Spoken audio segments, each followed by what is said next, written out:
Hi hello నమస్తే welcome to my channel lucky అమ్మీస్. ఇవాళ నేను చూపించబోయే రెసిపీ ప్రాన్స్ మసాలా కర్రీ. ముందుగా నా ఛానల్ సబ్స్క్రైబ్ చేసుకున్న అందరికీ చాలా చాలా థ్యాంక్స్ అండి. ఇంకా ఎవరైనా సబ్స్క్రైబ్ చేసుకోకపోతే ప్లీజ్ సబ్స్క్రైబ్. ఇంకెందుకు లేట్, ప్రాసెస్లోకి వెళ్ళిపోదాం. ఇక్కడైతే నేను రొయ్యలు 1 కేజీ తీసుకున్నాను. మీడియం సైజ్ రొయ్యలండి ఇవి. బాగా కడిగి వీన్స్ అన్నీ తీసేసి ఇలా 1 స్పూన్ సాల్ట్,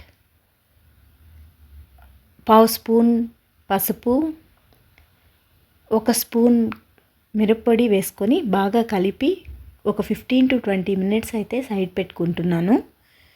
ఇలా చేయడం వల్ల రొయ్యలకి కొన్నిసార్లు కర్రీ చేస్తే రొయ్యలు అనేవి చాలా చప్పగా ఉంటాయండి. ఇలా మ్యారినేట్ చేసి పెట్టుకోవడం వల్ల ఆ స్పైసీనెస్ అంతా రొయ్యలకి పడుతుంది కాబట్టి టేస్ట్ బాగుంటుంది కర్రీ.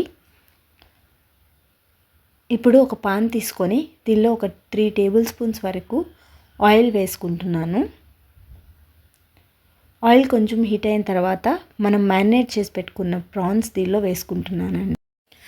ఇలా కాసేపు స్టవ్ మీద ఉంచుకొని మూత పెట్టేసుకోవాలి. దీనివల్ల పచ్చివాసన కూడా ఈజీగా పోతుంది. ప్రాన్స్ కూడా బాగా కుక్ అయిపోతాయండి. ఇప్పుడైతే నేను కాసేపు తర్వాత చూపిస్తున్నాను. ఆల్మోస్ట్ వాటర్ అంతా బయటికి వచ్చేసాయి. ఒక 70% వరకు కుక్ అయింది అనిపించిన తర్వాత తీసి సపరేట్ చేసుకోవాలండి. ఒక బౌల్లో వేసేసుకోవాలి మొత్తం. ఇప్పుడు అదే పాన్లో 3 టేబుల్ స్పూన్స్ వరకు ఆయిల్ వేసుకుంటున్నాను. మసాలా కర్రీ కదండి, ఆయిల్ ఎక్కువే తీసుకుంటుంది.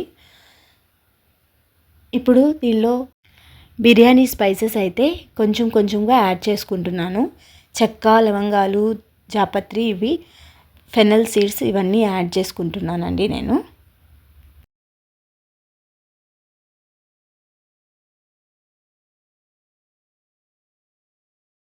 ఇవన్నీ కొంచెం ఫ్రై అయిన తర్వాత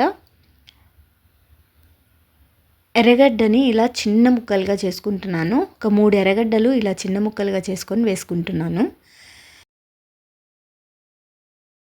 ఈ ఆనియన్స్తో పాటే ఒక 3 పచ్చిమిర్చి ఇలా సన్నగా కోసి వేసుకుంటున్నాను. ఎర్రగడ్డ కొంచెం పచ్చివాసన పోయి కలర్ మారేంత వరకు ఇలా ఉంచుకొని తర్వాత దీనిలో అల్లం తెల్లగడ్డ పేస్ట్ ఒక 2 టేబుల్ స్పూన్ అయితే వేస్తున్నాను. ఇప్పుడు కొంచెం ఫ్రై అయ్యేదాకా ఉంచుకొని కాసేపు మూత పెట్టేసుకుందామండి.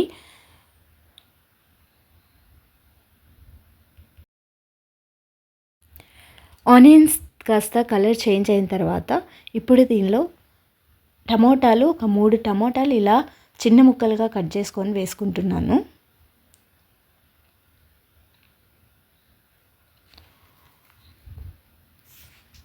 టమోటాలు బాగా మగ్గిపోవాలండి. టమోటాలు ఈజీగా మగ్గాలంటే కొంచెం సాల్ట్ వేసుకుంటే ఈజీగా మగ్గిపోతుంది. ఇప్పుడు కాసేపు మూత పెట్టేసుకొని టమోటాలు మగ్గనివ్వండి. టమోటాలు మగ్గిన తర్వాత 1/2 టేబుల్ స్పూన్ ధనియాల పొడి, 1/2 స్పూన్ పసుపు,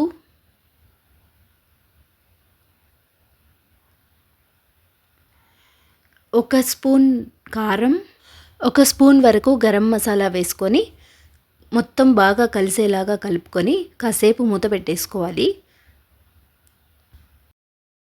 మసాలాలన్నీ బాగా కలిసిపోయిన తర్వాత ఇప్పుడు దీనిలో ఇందాక కుక్ చేసి పెట్టుకున్న రొయ్యలు అయితే వేస్తున్నాను.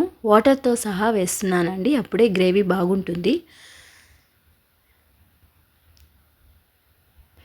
మొత్తం మిక్స్ అయ్యేలాగా మసాలాలు కూడా రొయ్యలకి పట్టేలాగా బాగా కలుపుకొని కర్రీ దగ్గర పడేంత వరకు మూత పెట్టుకోవాలి.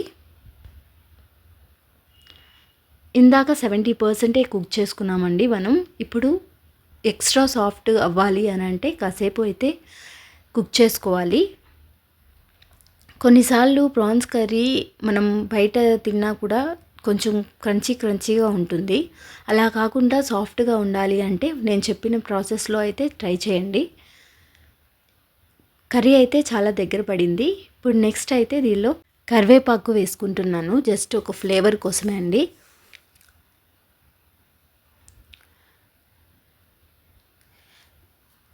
మీకు కావాలంటే ఇదే కాస్త దగ్గర పడేలాగా ఉంచుకోవచ్చు, కానీ నాకు గ్రేవీ ఎక్కువ కావాలనుకున్నాను కాబట్టి ఒక చిన్న గ్లాస్ వాటర్ అయితే యాడ్ చేసి కాసేపు మీడియం ఫ్లేమ్లో పెట్టేసి వదిలేస్తున్నాను.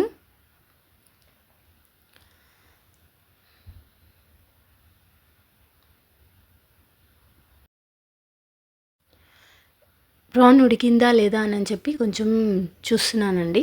ప్రాన్ అయితే పర్ఫెక్ట్గా ఉడికిపోయింది. ఇంకా కర్రీ కొంచెం దగ్గర పడేంత వరకు కాసేపు అలా ఉంచుతున్నాను. ఇప్పుడు అంతే అండి, ఆల్మోస్ట్ అయిపోయింది. ఇంకా కొత్తిమీరతో గార్నిష్ చేసుకోవడమే. అంతే అండి, ఈజీగా చేసుకునే ప్రాన్స్ మసాలా కర్రీ రెడీ. మీరు కూడా ట్రై చేసి ఎలా ఉందో కామెంట్ చేయండి. అండ్ ఈ వీడియో కానీ నచ్చినట్టయితే లైక్ ఇచ్చి ఫ్రెండ్స్ అండ్ ఫ్యామిలీకి షేర్ చేయడం మటుకు మర్చిపోవద్దండి. Thank you for watching.